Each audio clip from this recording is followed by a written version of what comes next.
Olá, musas e musos. Sou Daniel Ofego, bolsista da Fundação de Amparo à Pesquisa do Distrito Federal para o Programa de Iniciação Científica da Universidade de Brasília.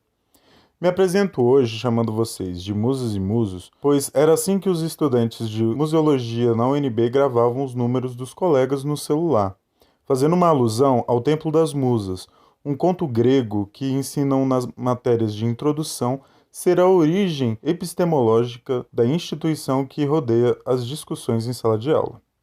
Felizmente, alguns autores brasileiros ainda insistem em analisar a narrativa mítica.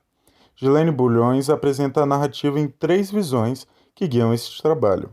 Mário Chagas atribui o caráter político do museu em relação à memória, e Teresa Scheiner analisa o mito como processo da ideologia burguesa e propõe uma solução metalinguística, onde o mito se combate com o próprio mito. Não distante deles, esse trabalho busca investigar o mito de origem repercutido pela museologia hegemônica a fim de explicar a origem do museu, e analisar e instigar alternativas a essa hegemonia narrativa em busca de um universo mítico completo que atenda a outros descomeços para o campo. Pois bem, a história começa com a vitória dos deuses do Olimpo sobre os antigos titãs, as forças brutas da natureza. Os deuses pedem a Zeus, deus principal da mitologia grega, que criasse seres dignos de celebrar tal feito. Para isso, ele se deitou com Mnemosine durante 9 noites e juntos geraram as 9 musas. Ao passo que as musas, por meio da música e da poesia, mantêm vivas as lembranças heróicas de um passado divino, remetem, segundo Bulhões, diretamente ao tripé museal/museológico, preservação, pesquisa e comunicação de memórias. Porém, a história não termina aqui, pois, das relações extraconjugais de Zeus com Leto, nascem os gêmeos Ártemis e Apolo. Apolo, deus do sol, se encontra com Calíope, a musa da poesia épica, e dão à luz a Orfeu, que era a personificação da poesia e teve um desfecho trágico.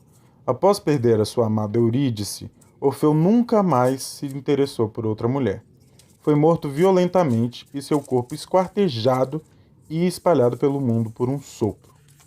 Selene, a lua, grávida de Orfeu, dá a seu filho o nome de Museu, em homenagem às musas.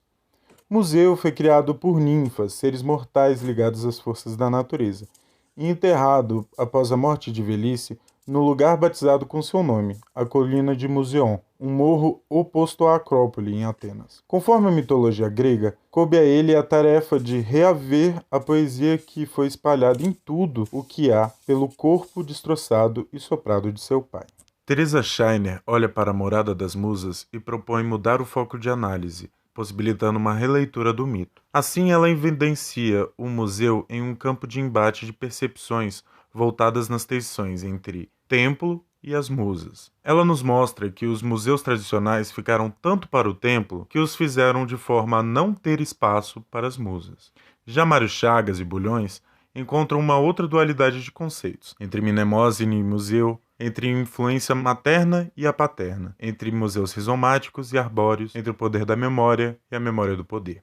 Patrimônio aos cuidados de Zeus é o que representa a nação na perspectiva patriarcal. Bulhões apresenta a contrapartida. Sob a ótica de Mnemosine, o museu seria abraçado pela lógica do matrimônio. Sobre os cuidados das musas, o museu é agraciado pelo fratrimônio.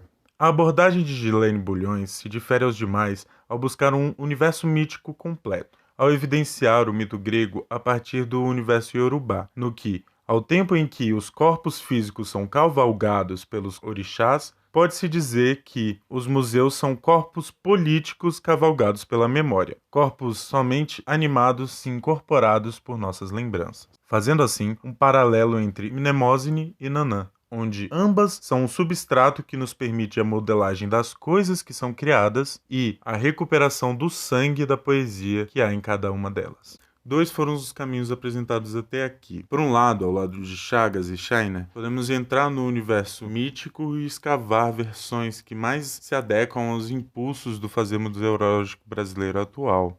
Por outro lado, quando Gilene Bulhões traça o paralelo com a mitologia iorubá, uma outra abordagem se faz presente, o caminho de entender e revirar a multiplicidade mitológica que carregamos de África e Pindorama. Reconhecer essa segunda alternativa pode ser o passo na direção da emancipação às perspectivas colonialistas construídas para os museus e para a museologia.